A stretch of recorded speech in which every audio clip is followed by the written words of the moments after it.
described as, and I quote, the most powerful woman in entertainment, and one of the 50 most powerful women in business, and one of the world's 100 most powerful women, it is more than a privilege to have Anne Sweeney with us here today.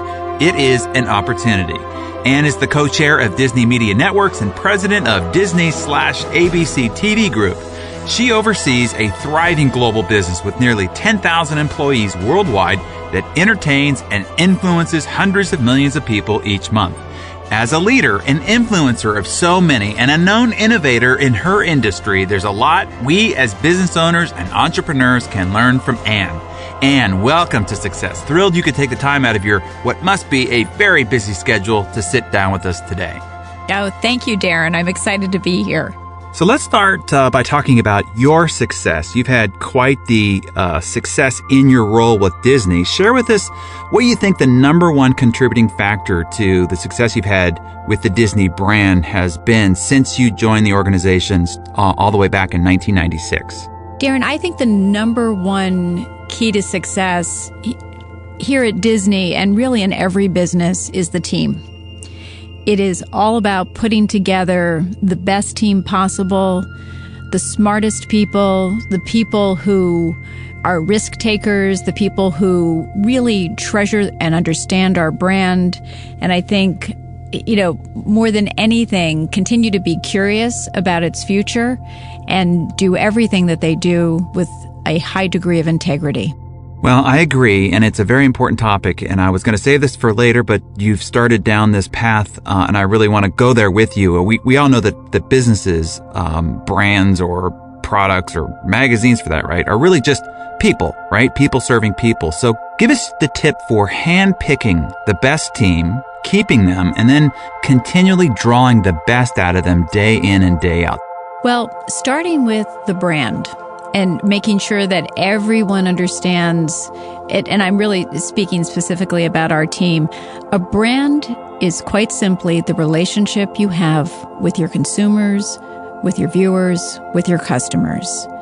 And the important thing for every team to remember is that that relationship is paramount. Not only keeping that relationship fresh and vital and exciting and relevant, but making sure that that relationship means something in their lives. So that's where I start. When it comes to actually picking the people who will execute the different pieces related to our brands, the different activities, whether it's television production or marketing or the development of stories or characters, I look for people who have a high degree of integrity and a high degree of curiosity, because I find that people who are curious are always pushing their own limits. You never have to set a high bar because they're so engaged, they're so invested that they're going to keep pushing themselves harder than you could ever push them. The other piece that's so important to me is that they feel a true responsibility to one another. And one of the things that we say in our team meetings is we are stapled to each other. And the success of Disney Channel is related to the success of ABC Family, of our television production businesses, of every single piece of the Disney ABC television group, and how that relates to the Walt Disney Company. I know that one of the greatest obstacles that leaders who are trying to do great work in the world face are naysayers and people who, just try to tear down anybody that is trying to do great things in the world. So I'm sure, like most successful people, you've had to deal with a variety of different negative situations in your day-to-day work. Talk about how you handle some of the more negative situations as a leader and how you avoid letting it affect you so that you can stay positive and motivated and continue to do your great work.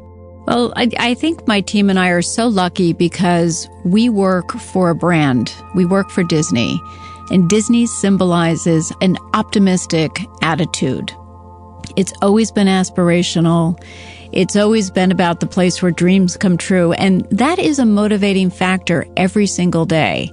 And I think because of this brand, we're able to blow past a lot of negativity. I mean, I think every business is faced with naysayers, people who don't believe in you, but we've always felt that if we believed in our work, if we believed in each other and supported each other, we could blow past everything and be successful. I often feel overwhelmed by the amount that I've got to manage and oversee as part of my day-to-day role, but I can't even imagine what it must be like for you. So I'm really curious about this. And we talked about it in your cover story and the introduction about how you oversee ABC Television Network, Disney channels worldwide, Radio Disney, ABC Family, and the list goes on, and not to mention the number of speaking engagements and panels that I see you on and all the charitable efforts that you're involved with. Share your secret for managing it all. How do you stay productive when you have an agenda that I'm sure is a mile long? Well, I start with our goals, and our boss, Bob Iger, the chairman and CEO of the Walt Disney Company, has been very clear. We have 3 big goals. It is our creative content. It's using technology to help us drive that creative content. And it's the growth of international. And we add to that the growth of our culture and the education of the team that works with us. So starting with goals enables you to have strong priorities. And I'm lucky because when I look at my calendar, all of our businesses have their big moments, fortunately, at different times of the year. So, for example, I know right now we are just about through the development season for the ABC Television Network for next fall. So I have spent a tremendous amount of time with Paul Lee, our head of entertainment, who also oversees ABC Studios, on not only his strategy, but all of the creative projects that have been coming through the door that he's excited about, that he'd like to see on our air at some point over the next year or two. So that's been a very big focus. ABC Family is gearing up for all of its launches in January. So I know that's coming down the road. There are certain times of the year when we do our annual operating plan and our 5-year plan, which are wonderful exercises for the group because it helps set our strategy going forward, short and long term. And Disney Channels worldwide just continues really as a 365-day business. They are constantly creating, and all of our channels throughout all of the different countries and territories where they exist continue to produce on a daily basis new and exciting properties for us. So I do have a sense of my calendar. I'm able to prioritize because I understand the big goals of our company. Yeah, I really love how you put that. Starting with your goals, and you've got 3 big goals, allows you to have clear priorities. So I hope our very busy and seemingly, endlessly overwhelmed entrepreneurs heard that really great advice. So let's talk about your priority number 2. Part of what you do is keeping up with the changes in the industry and in technology. So explain your tactics for keeping pace with the ebb and flow of the media business and the varying technologies that are coming out and how you stay on that bleeding edge.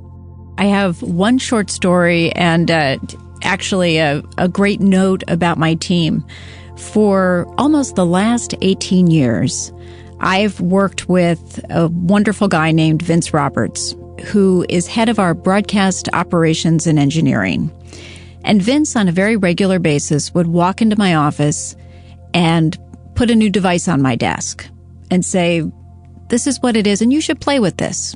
And you should figure out what you like and what you don't like about this. And is this something that's useful for us?" Or I would go down to our operations center and Vince would show me some new equipment that was put in, or he'd show me a new piece of software. So I realized after a couple of years that I had a very important mentor who was very focused on making sure that I was educated, not just about technology, but that I was attuned to change in our industry. This proved to be enormously helpful because in 2005, my boss called me and said, "Steve Jobs would like to talk to you." I thought, that's really cool. I've always wanted to talk to Steve Jobs. And Steve Jobs called to say, "I have a new device and I'd like to talk to you about it. It's called the Video iPod." So Steve and his team came down to Burbank. They demoed the Video iPod for us. They showed us how video would work in the iTunes store. And it was fantastic. I sat there watching Lost, holding Lost in my hand. Now, remember, the video iPod was slightly larger than the iPhones we all use today. But it was one of those moments when you realize there really isn't a business plan that we can write for this. We really can't project how this will do. But it was that moment. It was that moment where we had to be willing to take that risk. We had to be willing to make that jump.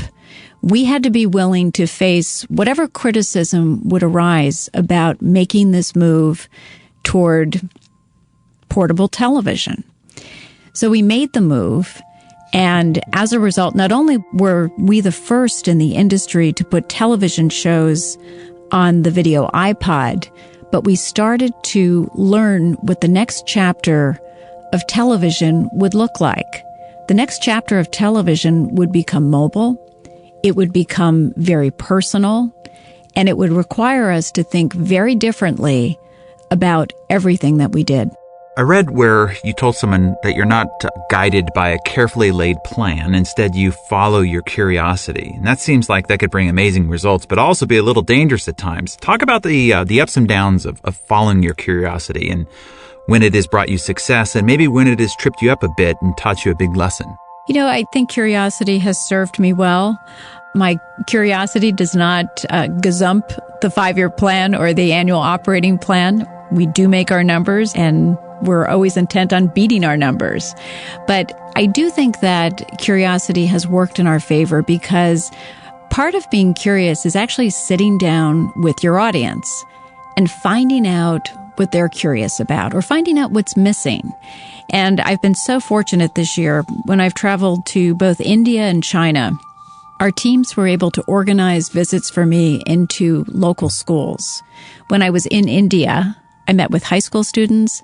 And when I was in China recently, I was fortunate enough to be in a classroom of second and third graders. And that was absolutely amazing to me. One of the first questions we asked kids, very simply, do you have a television? And everyone very politely raised their hands. Do you watch television? And the responses were all about the same. Yes, I watch television, but not during the school week. I do homework when I get home. But I watch sometimes on Friday nights and on weekends. And then we asked the question that caused the room to erupt. Do you have an iPad? Every single kid. Do you have an iPhone or do you have a smartphone? Every single kid. And I asked them the question, what do you do on your iPad? And now, I'll be honest with you, I was thinking they would answer play games because I was thinking you're watching television on your television, you would be playing games on your iPad. But no, when I asked them what they did on their iPad, they said, I watch television. And that was a revelation for all of us because we realized that the number one thing we have to do is understand what our audience is doing with these devices, not what we want to do with these devices. We are the ones who have to adjust our strategy to answer what the consumer needs, not the consumer adjusting to us. Well, speaking of these great changes, you talk about how television is now being delivered to smaller devices. It's being delivered mobile. It's becoming much more personal. Another big change is that it is going from being a passive experience to a very active one, sometimes very, very active. Tell us how you think this has improved things for you and your brand, and then also how it might have hindered the business model you have and kind of what you see going forward. Give us a view over the horizon about what you see with this trend. Well, you know, it's interesting, Darren. I often say if you want to know what the future will look like, ask a kid. And I think kids really showed us the way forward in this area. We produced a show some years ago, and we still produce it. It's still on Disney Junior and Disney Channel called Mickey Mouse's Clubhouse. And wonderful episodes, very engaging, our core characters who everyone knows and loves. And someone in our group had the idea to create a Mickey Mouse Clubhouse episode.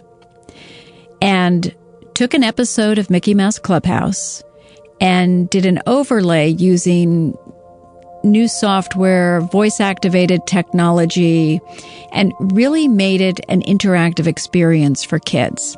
Now, this happened because we had been in focus groups. We're in focus groups all the time talking to kids, but we were talking to very young kids one day and watching them as they were answering questions. And we realized as they were answering questions that they were talking with their hands, and their hands were telling us that they were swiping, they were pointing, they were dragging.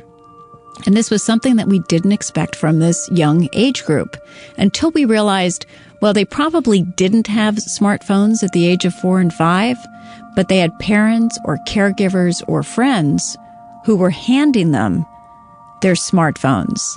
And they were developing their skills and also their expectations of technology at a much earlier age than we realized. Yeah, they're called digital natives. They're growing up with this as a norm. And they're not. They are. Yeah, they're not even shocked or overwhelmed by how fast things are progressing and things are changing. That's their norm. And it's exactly right. So now that has to become our norm as well. Exactly. And it's hard. Some of us old dogs learning new tricks is a lot more difficult than those that are coming by it very organically. I read a quote where you said, "The smartest thing you could ever do is to constantly ask questions, and especially when you're uncertain or you're trying to do something new." Certainly Socrates would agree with you, but guide us through this process and what are the best kinds of questions to be asking? I think that there are many good questions to ask, and they fall into a couple of buckets. One bucket is, what I don't know or understand. And for me, in the early days of working with new technology, it was all about understanding how things worked. The second bucket is really related to the consumer. What is the consumer doing? And our most successful research with kids and with our audience is not, do you like this television show or that television show? The better questions are around, what is your life like? What time do you get home from school? What do you do when you get home from school? What games do you like to play? Do you play sports? Where do you play these sports? And one of my favorite questions that a study that we have often used asks is, who are your heroes? And it was very interesting. The first time I read the results to this question, I was expecting all kinds of superheroes. And instead, kids answered mother, father, brother, and sister, which was very powerful because it reaffirmed not just for me, but for everyone on our team, the importance and the power of the Disney brand. So nearly 2 decades being the steward of this incredible brand and all these experiences that you've had and the people that you've had a chance to work with. If there's one lesson that we all remember as a result of this dialogue that we've had today that would help other entrepreneurs, business leaders, people who are trying to do great things in the world, that you could draw from your nearly 2 decades leading Disney, what do you think that most important lesson that you've learned that could be passed along to somebody listening today? If I could have 2 lessons, I think the first would be, don't be afraid to fail, because failure is such a good guide to success. I've learned so much from good, honest mistakes that we've made as a company. And the second lesson, enjoy the problems. I have to remind myself to fully enjoy our successes, because the truth is I enjoy our problems and challenges so much, because I feel that that's where we can see the opportunities that are ahead for our business. Give me an impossible deal. Give me a technology that we can't get our arms around. Give me a personnel issue. Give me an organizational issue, because those are the things that get me excited about the future. If we can solve this, if we can make this problem or this challenge into a learning experience for our team, we're better for it. We're a stronger company, and we're not afraid of the next challenge, because we've used today's challenge to be ready for tomorrow. Well, Ms. Ann Sweeney, what a delight this has been. You are such a great ambassador to your very special brand, Thank you so much for being such a great